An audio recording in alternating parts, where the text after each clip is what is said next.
একজন তরুণ hacker মালকম will say এক রাতে প্রবেশ করে মার্কিন সরকারের সবচেয়ে গোপন সার্ভারে আর সেখানে খুঁজে পায় এক ভয়ঙ্কর প্রোগ্রাম, একটি অ্যালগরিদম যা নিয়ন্ত্রণ করতে পারে পৃথিবীর প্রতিটি যোগাযোগ ব্যবস্থা, এমনকি মানুষের জীবনও। এবার প্রশ্ন একটাই, তথ্যের নিরাপত্তা নাকি রাষ্ট্রীয় নজরদারি? সরকার চায় তাকে থামাতে, কিন্তু মালকম উইল কোনোভাবেই পিছু হটার মানুষ নয়। আজকের গল্প algorithm the hacker movie, presented by Bros Explain BD YouTube channel. গল্প শুরু হয় একটি সিসিটিভি ফুটেজ দিয়ে। সেখানে দেখা যায় দুজন ব্যক্তি একজনকে প্রশ্ন করছেন। যিনি প্রশ্নের মুখোমুখি তার নাম হ্যাস, বাকিরা NSA এজেন্ট, একজন ওয়ালেস আর একজন পিটারসন। হ্যাসকে জিজ্ঞাসা করা হচ্ছে কারণ তার বিরুদ্ধে একটি মামলা রয়েছে। মামলার অভিযোগ সে সরকারি একটি এজেন্সি হ্যাক করে বিভিন্ন সংবেদনশীল তথ্য চুরি করেছে। তবে যত প্রশ্নই করা হোক, হ্যাস একটুও কিছু স্বীকার করে না। বারবার সে বলে, আমি এই ব্যাপারে কিছুই জানি না। এরপর আমরা 1 মাস আগের ফ্ল্যাশব্যাকে চলে যাই। সেখানে দেখা যায় উইল একজন হ্যাকার, যার হ্যাকিং মূলত নিজের শখ এবং বিনোদনের জন্য। উইল মনে করত ইন্টারনেটের সবকিছু সবার জন্য উন্মুক্ত থাকা উচিত, তাই সে বিভিন্ন সার্ভার হ্যাক করত, কখনো শুধু বিনোদনের জন্য। উইলের বিশেষ আগ্রহ ছিল বড় বড় কোম্পানি হ্যাক করা, কারণ এই হ্যাকের মাধ্যমে সে তাদের অফার ফ্রিতে উপভোগ করতে পারত। তবে উইল শুধুই ছোটখাটো হ্যাকিং করে না, সে কন্ট্রাক্টের মাধ্যমে হ্যাকিং করত, অর্থাৎ টাকা পেয়ে হ্যাকিং করত। এই কারণে দেশের বিভিন্ন প্রান্ত থেকে তাকে নানা ধরনের কন্ট্রাক্ট আসত। একদিন এমনই এক কন্ট্রাক্টের জন্য শহরের ধনী ব্যক্তি গর্ডন উইলের সাথে দেখা করতে আসে। গর্ডন সন্দেহ করছিল তার স্ত্রী অন্য কারোর সাথে সম্পর্ক রাখছে। সে চাইছিল সব সত্য জানার জন্য। গর্ডন উইলকে বলল, তুমি আমার সবকিছু হ্যাক করে ফেলো, বাড়ির ক্যামেরা, কম্পিউটার, এমনকি স্ত্রীর ফোন। উইল বুঝতে পারলো পিছনের উদ্দেশ্য। গর্ডন জানতে চাচ্ছে তার স্ত্রী কারোর সাথে যোগাযোগ করছে কিনা। মোটা অঙ্কের টাকা অফার পেয়ে উইল সেই কন্ট্রাক্ট সঙ্গে সঙ্গে গ্রহণ করলো। উইল সেই কন্ট্রাক্ট মোতাবেক কাজ শুরু করে। বন্ধুরা, একটা কথা মনে রাখুন, যে কোনো বাড়ির সিসি ক্যামেরা বা ইলেকট্রনিক ডিভাইস হ্যাক করতে হলে প্রথমে সেই বাড়ির ইলেকট্রিক লাইনে একটি হ্যাকিং চিপ বসাতে হয়। তবে উইল বড় হ্যাকার হলেও এই চিপ নিজে বানাতে পারত না। তবে সে জানত এই সমস্যার সমাধান কিভাবে করতে হয়, কারণ তার সঙ্গে ছিল expert partner big Gen. Big Gen জানত এই চিপগুলো কিভাবে তৈরি করতে হয় এবং প্রতিটি হ্যাকিং অপারেশনে উইলকে সহযোগিতা করত। এক পর্যায়ে বিগ জ্যান তার দক্ষতা ব্যবহার করে একটি হ্যাকিং চিপ বানিয়ে উইলকে সরবরাহ করে। উইল সেই চিপটি নিয়ে গর্ডনের বাড়ির নেটওয়ার্কে ইনস্টল করে। বন্ধুরা, হয়তো জানো, যে কোনো বাড়ির ইন্টারনেট অ্যাক্সেস হ্যাক করার সবচেয়ে সহজ উপায় হলো টিভি নেটওয়ার্ক হ্যাক করা, কারণ এখন প্রায় প্রতিটি বাড়িতে টিভি ইন্টারনেটের মাধ্যমে চালানো হয়। একবার টিভি হ্যাক করলে সেই বাড়ির সকল সিস্টেমে অ্যাক্সেস পাওয়া সহজ হয়ে যায়। উইলও সেই পথ অনুসরণ করে। সে প্ল্যান করে রাত 3টের সময়, যখন সবাই ঘুমাচ্ছে, গর্ডনের টিভি সিস্টেমে হ্যাকিং চিপ ইনস্টল করবে। এই সময় টিভি সার্ভার রিবুট করতে কোনো জ্যাম ছাড়াই চিপ কাজ করবে। চিপ ইনস্টল হয়ে যাওয়ার 1 মিনিটের মধ্যে উইল বাড়ি থেকে বেরিয়ে আসে। এরপর সে একটি লাইব্রেরিতে গিয়ে ল্যাপটপ খুলে গর্ডনের পুরো বাড়ির সিস্টেম হ্যাক করতে শুরু করে। কিছুক্ষণের মধ্যেই সে পুরো সিস্টেমে অ্যাক্সেস পেয়ে যায়। তারপর উইল গর্ডনের স্ত্রীর কম্পিউটারে প্রবেশ করে। বন্ধুরা, একবার ভাবো, একজন হ্যাকার তার ক্ষমতাকে কাজে লাগিয়ে কতটা ভয়ঙ্কর কাজ করতে পারে। উইল স্ত্রীর কম্পিউটারে থাকা মেল বক্স চেক করে। সেখানে সে দেখতে পায় স্যাম নোনোবাক নামের একজনের মেল। উইল একটু চালাকি দেখিয়ে গর্ডনের স্ত্রী সেজে সেই মেলের রিপ্লাই পাঠিয়ে দেয়। এরপর আমরা দেখতে পাই উইল তার টিম মেম্বারদের সঙ্গে দেখা করতে একটি কফি শপে চলে আসে। সেখানে পৌঁছতেই উইল সবার দিকে তাকিয়ে বলে, তোমরা কেউ কি আমাদের দেশের ইমার্জেন্সি সংস্থা সম্পর্কে জানো? উইলের এই প্রশ্নের জবাবে তার এক পার্টনার বলে, এটা একটি শক্তিশালী সংস্থা যার আন্ডারে কাজ করে NSA। এটি খুবই শক্তিশালী এবং পুরো দেশের মানুষের ডেটা তাদের কাছে সংরক্ষিত থাকে। উইলের বন্ধু অবাক হয়ে জিজ্ঞেস করে, তুমি এই সংস্থা নিয়ে কেন এত এক্সাইটেড? কিন্তু উইল কোনো উত্তর দেয় না। সবাই চলে যাওয়ার পরে উইল তার বান্ধবীকে বলে, আমি আমার স্কিল ব্যবহার করে NSA সদস্য স্যাম নোভাকের পার্সোনাল নেটওয়ার্ক হ্যাক করেছি। উইল তার স্ত্রীর কম্পিউটার থেকে জানতে পারে যে গর্ডনের স্ত্রীর সঙ্গে মেইল করা ব্যক্তি আসলে NSA-র একজন উচ্চপদস্থ কর্মকর্তা। এই খবর শুনে উইলের বান্ধবী খুবই ভয় পায় এবং সঙ্গে সঙ্গে তাকে চলে যেতে বলে, কারণ উইল পাশের বাড়ির নেটওয়ার্ক ব্যবহার করে স্যাম নোভাকের নেটওয়ার্ক হ্যাক করেছে। যেহেতু নোভাক একজন শক্তিশালী NSA কর্মকর্তা, তাদের কাছে প্রচুর ডেটা থাকায় সহজেই তারা উইলকে খুঁজে বের করতে পারবে। কিন্তু উইল থেমে থাকে না। সে নেটওয়ার্ক ঘাটাঘাটি করতে করতে পুরো ইমার্জেন্সি সংস্থার সার্ভার হ্যাক করতে সক্ষম হয়। সার্ভার হ্যাক করার সঙ্গে সঙ্গে উইল একের পর এক ইনফরমেশন ডাউনলোড করতে শুরু করে। সব প্রোগ্রাম সে ভালোভাবে বুঝতে পারলেও সেপার নামে একটি প্রোগ্রাম লিনাক্স ভিত্তিক হওয়ায় উইল বুঝতে পারছিল না। শেষ পর্যন্ত সে তার বন্ধু হ্যাসের কাছে যায়। হ্যাস সবকিছু শুনে চমকে ওঠে, কারণ উইল যে সার্ভারটিকে হ্যাক করেছে তা হ্যাক করা মানে নিজের পায়ে নিজেই কুড়াল মেরে দেওয়ার সমান বিপজ্জনক অবস্থা। তবে এত কিছুর পরেও হ্যাস সত্যিকারের বন্ধুত্বের পরিচয় দেয়। সে উইলকে সাহায্য করতে রাজি হয় এবং বলে এমন বন্ধু পাওয়া সত্যিই দুষ্কর। এরপর হ্যাস উইলকে সেপার প্রোগ্রাম সম্পর্কে বিস্তারিত জানাতে শুরু করে। সে বলে সেপার নামের এই প্রোগ্রামটি অন্য একটি সার্ভারের সঙ্গে কানেক্ট হওয়ার চেষ্টা করছে। তুমি চাইলে সেই সার্ভারে প্রবেশ করতে পারবে, কিন্তু এজন্য অবশ্যই পাসওয়ার্ড দরকার, আর এই পাসওয়ার্ড মাত্র 3 বার ব্যবহার করা যাবে। হ্যাস আরও জানায় সেপার দিয়ে যে কোনো সার্ভার হ্যাক করা হলে প্রোগ্রামটি সেই সার্ভারে প্রবেশ করে নিজেকে পুরোপুরি ব্যানিশ করে ফেলে, ফলে কেউই জানতে পারে না কে, কখন বা কিভাবে সেই সার্ভার হ্যাক করলো। এবার উইলের মনে কৌতূহল জন্মায়, ইমার্জেন্সি সংস্থা কি সেপার ব্যবহার করে অন্য কোনো সার্ভারে গোপনে প্রবেশ করছে? তারা কি লুকিয়ে তথ্য চুরি করছে? এই রহস্যের জাল তখনও পুরোপুরি উন্মোচিত হয়নি। এরপর থেকে উইল সেপার প্রোগ্রাম নিয়ে গভীরভাবে রিসার্চ শুরু করে, কিন্তু সে বুঝতে পারে এত মারাত্মক কাজ খোলা জায়গায় করা যাবে না। তাই সে উইলকে বিদায় দিয়ে এমন এক জায়গায় যায় যেখান থেকে কোনোভাবেই রেডিও সিগন্যাল বাইরে যেতে পারবে না। সেই রুমের চারদিক ফয়েল পেপার দিয়ে মুড়িয়ে ফেলে যাতে কোনো সিগন্যাল বাইরে না যায়। সব প্রস্তুতি শেষ করে উইল ল্যাপটপ নিয়ে আবার সেপারের রহস্য উদ্ঘাটনে বসে, কিন্তু সেপার এতটাই শক্তিশালী যে তার কম্পিউটার একে হ্যান্ডেল করতে পারছিল না। তখন সে জানতে পারে এই প্রোগ্রাম বোঝার জন্য কার্তেশিয়ান লজিক নামক একটি বিশেষ পদ্ধতি ব্যবহার করতে হবে, কিন্তু এই পদ্ধতি ব্যবহার করলে পুরো সেপার প্রোগ্রাম বুঝতে প্রায় 1 সপ্তাহ সময় লেগে যাবে। তাই উইল ভাবে যদি আমি দ্রুত রহস্য বুঝতে চাই তবে আমাকে প্রোগ্রামের একটি নির্দিষ্ট অংশকে টার্গেট করতে হবে। সে ধারণা করে যদি সেপার যে সার্ভারের সঙ্গে কানেক্ট হওয়ার চেষ্টা করছে তার আইপি অ্যাড্রেস জানা যায় তাহলে হয়তো কাজটা অনেক সহজ হয়ে উঠবে। এদিকে যখন উইল সেই গোপন রুমের ভেতর বসে সেপারের রহস্য নিয়ে গবেষণা করছিল, সে সময় হঠাৎ কিছু অচেনা লোক উইলের বন্ধু হ্যাসকে ধরে নিয়ে যায়। আসল ঘটনা হলো, যখন উইল আর তার টিম রেস্টুরেন্টে বসে আলোচনা করছিল তখন উইল সেই রেস্টুরেন্টের ওয়াইফাই ব্যবহার করে সোজা শেফার্ড সার্ভারে প্রবেশ করেছিল। সরকারি সার্ভারে বিনা অনুমতিতে হ্যাকিং করার অপরাধেই পুলিশ হ্যাসকে ধরে নিয়ে যায়। অন্যদিকে উইল যখন রাস্তায় হাঁটছিল হঠাৎ দূর থেকে দেখে তার বাড়ি থেকে ধোঁয়া বের হচ্ছে।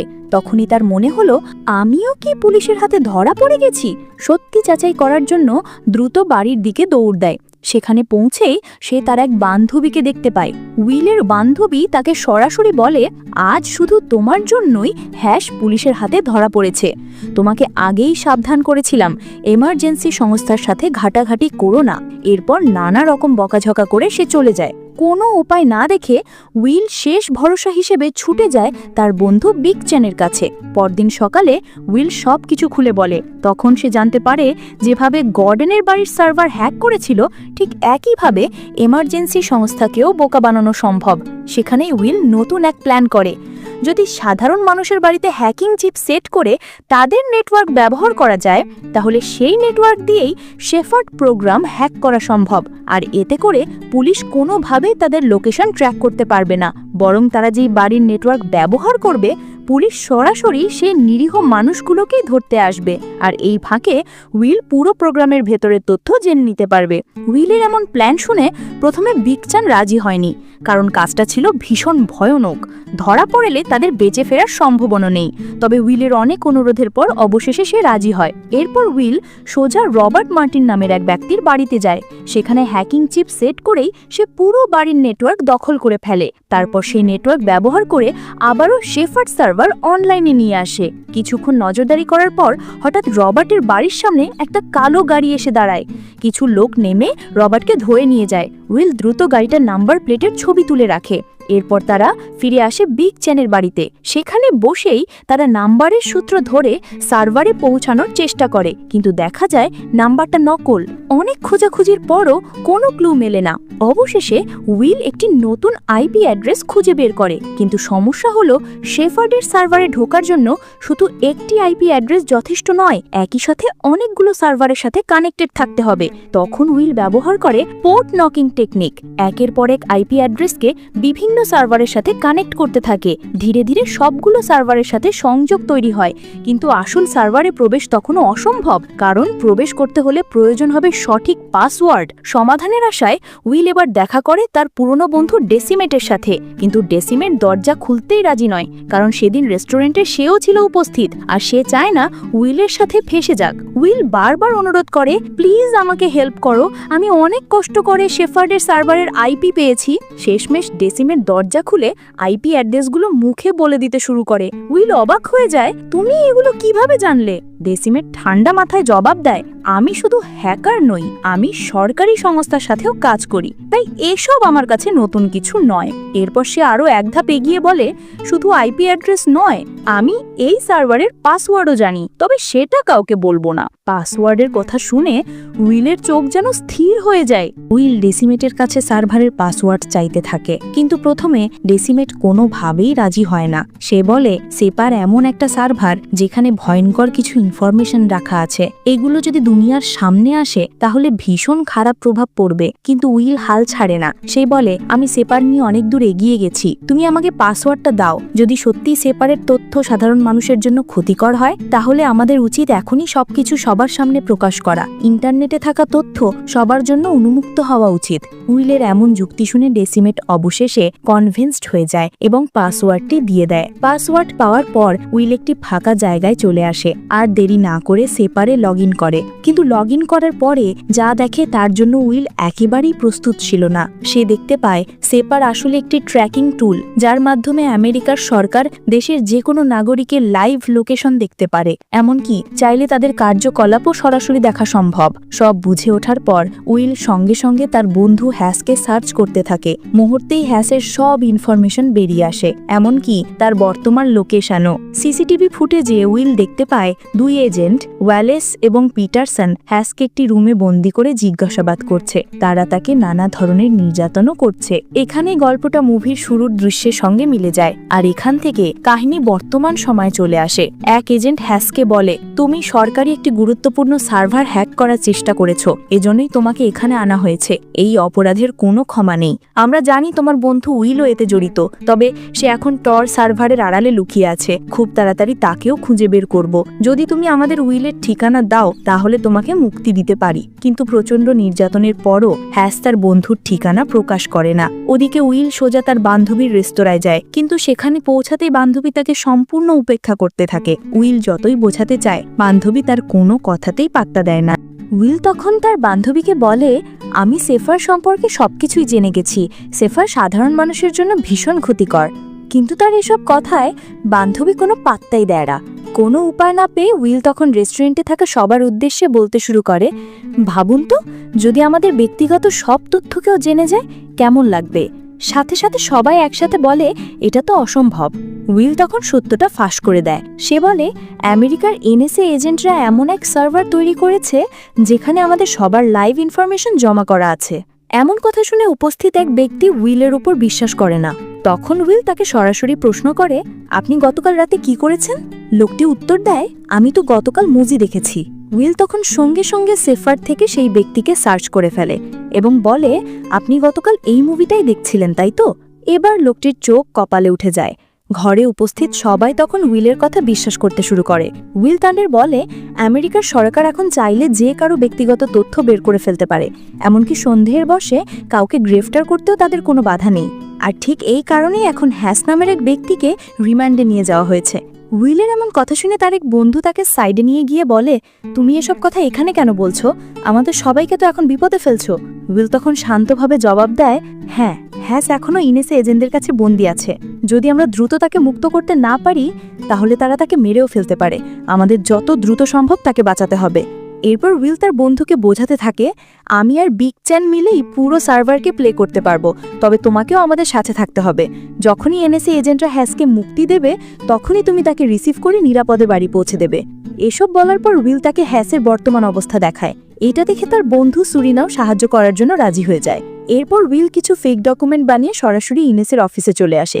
সেখানে গিয়ে সে এমনভাবে অভিনয় করতে থাকে যেন সে ইনেসে এরই একজন কর্মী। রিসেপশনে গিয়ে উইল হাতের ফাইলগুলো দিয়ে জানায়, আমরা হ্যাস আর মার্টিনকে অন্য এক জেলে পাঠাতে চাই, এজন্যই আমি এখানে এসেছি। বন্ধুরা, উইল তার ফাইলগুলো এতটাই নিখুঁতভাবে তৈরি করেছিল যে রিসেপশনের কেউই তার ফেক ডকুমেন্ট বুঝতে পর্যন্ত পারেনি। তখন রিসেপশনের লোকটি উইলকে জানায়, মার্টিন এখন আর এই জেলে নেই, তবে চাইলে তুমি এখান থেকে হ্যাসকে নিয়ে যেতে পারো। আসল সত্যটা হলো মার্টিন অনেক আগেই এনএসএর অমানবিক অত্যাচার সহ্য করতে না পেরে মারা গেছে। কিন্তু এই খবর এনএসআই পুরোপুরি ধামাচাপা দিয়ে রেখেছে, কারণ যদি এটা প্রকাশ পায় তাহলে পুরো দেশে বিশাল অরাজকতা শুরু হয়ে যাবে। তো যাই হোক, উইল যখন সেই এনএসএ অফিসের জেলখানায় পৌঁছায় তখন তারা উইলের হাতে হ্যাসকে তুলে দেয়। কিন্তু হ্যাসকে দেখে চিনতেই পারছিল না কেউ। এনএসএ এজেন্টরা তার ওপর এতটা নির্যাতন চালিয়েছিল যে আগের হ্যাসকে আর চিনতে পাওয়া যাচ্ছিল না। উইল কোনোভাবে তাকে জেল থেকে বের করে আনে এবং দ্রুত গাড়িতে তুলে দেয়। তারপর গাড়ি নিয়ে তারা নিরাপদ কোনো জায়গার উদ্দেশ্যে রওনা হয়। কিছুক্ষণের মধ্যেই সেই জেলে পৌঁছে যায় এজেন্ট ওয়ালেস আর পিটারসন। কিন্তু তারা এসে দেখে হ্যাস আর নেই। এবার তারা পুরোপুরি ক্ষিপ্ত হয়ে যায়, আচরণও যেন পাগলের মতো হয়ে ওঠে। কিছুক্ষণ পরে রিসেপশনের কাছ থেকে তারা জানতে পারে কেউ একজন ফেক আইডেন্টিটি ব্যবহার করে তাদের সঙ্গে প্রতারণা করে হ্যাসকে নিয়ে গেছে। আর এটা শোনামাত্রই তারা বিভিন্ন জায়গায় লোক লাগিয়ে হ্যাসকে খুঁজতে শুরু করে। ওদিকে উইল হ্যাস আর সুরিনামিকে নিয়ে ডেসিমেটের বাড়িতে আশ্রয় নেয়। প্রতিবারের মতো এবারও ডেসিমেট প্রথমে রাজি হচ্ছিল না, কিন্তু উইল যখন তাকে হ্যাসের ওই অবস্থা দেখায় তখন সে সঙ্গে সঙ্গে সাহায্য করতে রাজি হয়ে যায়। ডেসিমেট হ্যাসকে দেখে ভীষণ অবাক হয়, কারণ তার চোখে এটা একেবারেই অসম্ভব। এনএসএর হাত থেকে কাউকে বাঁচানো, এটা তো কখনো হয় না, কিন্তু উইল সেটা করে দেখিয়েছে। ঘরের ভেতরে ঢুকেই উইল সবার আগে বিগ চ্যানকে দেখতে পায়। সে অবাক হয়ে যায়, কারণ উইলের আগেই বিগ সেখানে পৌঁছে গেছে। হ্যাস তখন এতটাই আহত ছিল যে ঘরের মেঝেতেই লুটিয়ে পড়ে। পরিস্থিতি সামলে উইল ডেসিমেটকে বলে, আমি সেপার সার্ভার সম্পর্কে একটা পূর্ণাঙ্গ প্রতিবেদন তৈরি করতে চাই। এই সত্যটা আমি পুরো দেশকে জানাতে চাই। কিন্তু ডেসিমেট তৎক্ষণাৎ তাকে থামিয়ে দেয়। সে গম্ভীর কণ্ঠে বলে, সরকারি এসব শক্তিশালী সংস্থার সাথে পাঙ্গা নেওয়া তোমার মোটেও ঠিক হচ্ছে না উইল। এটা করলে তুমি শুধু নিজেকেই নয়, আমাদের সবাইকেই বিপদে ফেলবে। ডেসিমেট তখন সবাইকে বলে, তোমরা যা ভাবছো সরকারি সব কাজ করছে আমাদের সিকিউরিটির জন্যই। কিন্তু উইল তৎক্ষণাৎ প্রতিবাদ করে ওঠে, সিকিউরিটি নামে আমাদের সব পার্সোনাল ইনফরমেশন কেন সরকারের হাতে থাকবে? এটা শুধু আমি না, কেউই মেনে নিতে পারবে না। এই কথার পরেই বিগ চ্যান উইলের পাশে দাঁড়ায়। সে পুরোপুরি উইলকে সাপোর্ট করে। তবে এই নিয়ে সেদিন তাদের মধ্যে হালকা পাতলা ঝগড়া লেগেই যায়। পরদিন সকালে ঘুম থেকে ওঠার পর ডেসিমেট সবাইকে চমকে দিয়ে বলে, তোমাদের জন্য আমার বাড়ির সামনে এনএসএ এজেন্টের গাড়ি অপেক্ষা করছে। এই কথাতেই আসল সত্য ফাঁস হয়ে যায়। বোঝা যায় ডেসিমেট শুরু থেকেই এনএসআই এর গোপন এজেন্ট ছিল। সে নিজেই তাদের লোকেশন এনএসআই এর কে জানিয়ে দিয়েছে। কিছুক্ষণের মধ্যেই এনএসএ অফিসাররা ডেসিমেটের বাসায় পৌঁছে যায়। তারা উইল, হ্যাস আর সুরিনিমাকে ধরে নিয়ে যায়। ধরা পড়ার সময় বিগ চ্যান কান্নায় ভেঙে পড়ে। তখন ডেসিমেট তার কাছে গিয়ে ঠান্ডা গলায় বলে, কাঁদছো কেন? এ তো প্ল্যান মোতাবেকই হচ্ছে। তবে ডেসিমেট কখনোই পুরো প্ল্যানটা বিগ চ্যানের সামনে খুলে বলে না। এরপর হঠাৎ করে গল্পের দৃশ্য বদলে যায়। আমরা দেখতে পাই শহরের বড় ব্যবসায়ী গর্ডানকে। তোমাদের মনে আছে নিশ্চয়ই, এই গর্ডানের স্ত্রীর ল্যাপটপ হ্যাক করার মাধ্যমেই তো আজকের গল্পটা শুরু হয়েছিল। এই সময় গর্ডানকে দেখা যায় ফোনে উইলের সঙ্গে কারো সঙ্গে কথা বলছে। সে উইলের সঙ্গে দেখা করার দিন তারিখও ঠিক করে নিচ্ছে। এদিকে উইলকে এনএসএ জেলে নিয়ে নির্দয়ভাবে অত্যাচার চালাতে থাকে। দিন যায় রাত যায়, কিন্তু একদিন হঠাৎ গর্ডান জেলে এসে উইলের সঙ্গে দেখা করে। গর্ডানকে সামনে পেয়ে উইল বুঝতে পারে এই পুরো গেম প্ল্যানের পেছনে গর্ডানই রয়েছে। আসলে গর্ডান ইচ্ছে করেই উইলকে এই ফাঁদে ফেলেছিল, কারণ গর্ডান নিজেও একজন এনএসএ এজেন্ট। সে তার স্ত্রীর কম্পিউটার হ্যাক করার অজুহাতে উইলকে হায়ার করেছিল, কিন্তু মূলত উদ্দেশ্য ছিল উইলের হ্যাকিং স্কিল টেস্ট করা। এভাবে এনএসএ নতুন হ্যাকারদের পরীক্ষা করে দেখে। শুধু স্কিল নয়, তাদের ধৈর্য, মানসিক শক্তি, শারীরিক সহনশীলতা সবকিছু যাচাই করে। যদি কেউ এসব পরীক্ষায় টিকে যেতে পারে তখন তাকে এনএসএ তে চাকরি অফার করা হয়। আর তাই উইলকে নানাভাবে অত্যাচার করা হয়েছে। এটা সবই ছিল গর্ডান আর ডেসিমেটের মাস্টার প্ল্যান। প্রায় ভেঙে চুরে যাও উইলকে তখন গর্ডান প্রস্তাব দেয়, এখন তুমিও আমাদের সাথে এনএসএ তে যোগ দাও।